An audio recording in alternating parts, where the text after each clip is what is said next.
Hello and welcome to March 7th, where we're reading numbers 17 through 19. Now, these chapters cover the confirmation of Aaron as the high priest. Of course, that should have been covered earlier, but we're going to do it again just in case somebody missed it.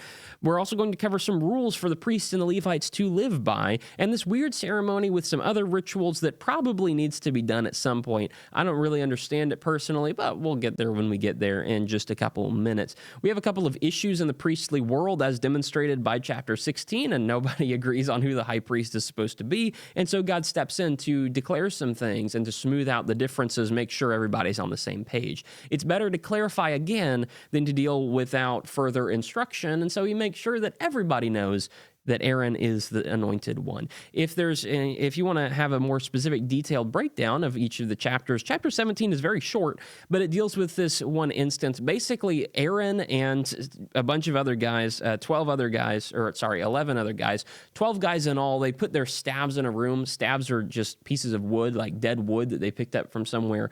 And in the morning, God has caused one of the staffs, it's Aaron's staff, he's caused it to bud. Even though dead wood doesn't do that, he caused it to bud, thus ensuring that everybody knew that it was Aaron's rod that budded. It was Aaron who was selected by God. It was Aaron bringing the new life to Israel. It was Aaron who's going to be the conduit of that. He's the one who's the high priest. And so that is actually enshrined inside of the Ark of the Covenant, along with the Ten Commandments and a bowl of manna to remember their journey in the wilderness.